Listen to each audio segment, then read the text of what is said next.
જય માતાજી મિત્રો, આજનો નવા બ્લોગમાં તમારું સ્વાગત છે। અને જે આગળ આપણે વાત કરી હતી કે જે ઝોપડીઓ આપણે ખોદી હતી ને તમને બતાવી હતી કે આગળ આજે રીંગ પણ આવી ગઈ છે અને કામ પણ પૂરું થવા આવ્યું છે। નળ ઉતરી ગયા છે, પ્લસ કપચી પણ નખાઈ ગઈ છે।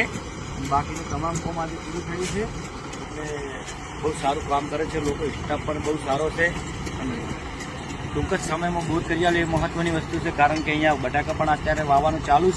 તો આપણે આજે બટાકા વાવવાનું અહીંયા ચાલુ જ છે અને કેટલા બટાકા વપરાય છે એ તમને બતાવી દઉં છું। એટલે શું કે તમે જોઈ લો મિત્રો।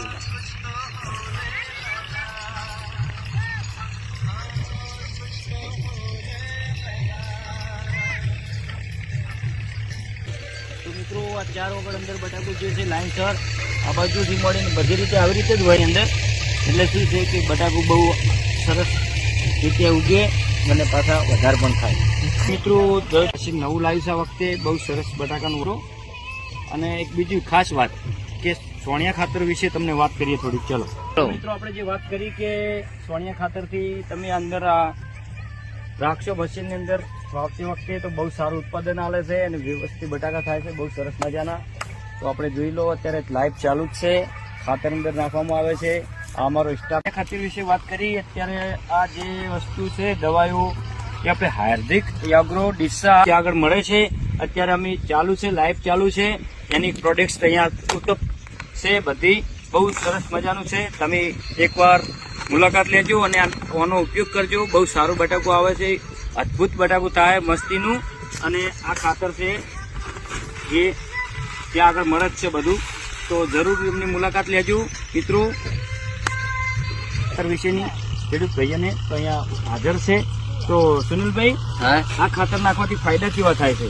આ ખાતર નાખવાથી ફાયદા બહુ સફળ થાય છે। બટાકા બહુ જ નીકળી છે અને સમયથી તમે વાપરો છો? અમે તો ઘણા સમયથી વાપરો છે, વરુણભાઈ ના ત્યાંથી અમે લાવે છે ખાતર। તો કોઈ પણ દવા અમે એ દુકાનેથી જ લાવે છે। જે નવા ખેડૂત ભાઈઓ છે એમને ખાસ જણાવવાનું છે કે હાર્દિક એગ્રો બનાસ બેંકની સામે ડીસા, તો એકવાર જરૂર મુલાકાત લેજો। એકવાર જરૂર મુલાકાત લેજો, 100% રિઝલ્ટ મળશે તમને। બહુ સરસ દવાઓથી મળી અને બધું પ્રોડક્શન એક નંબર રાખવામાં આવે છે। તો કેવું રહેશે આ ખાતર વાપર્યા પછી કેવું રહેશે? બહુ સારા બટાકા નીકળે છે। બરોબર, તમારું કેવું મિત્ર કેવું છે? એક નંબર। બસ તો એકવાર જરૂર વાપરજો, બહુ મજા। આજે તારીખ 24/11/2025 થઈ ગઈ છે અને વાવેતરની તારીખ હતી 3/11/2025 થી શરૂઆત કરી હતી, એટલે આજે 24 તારીખ થઈ છે।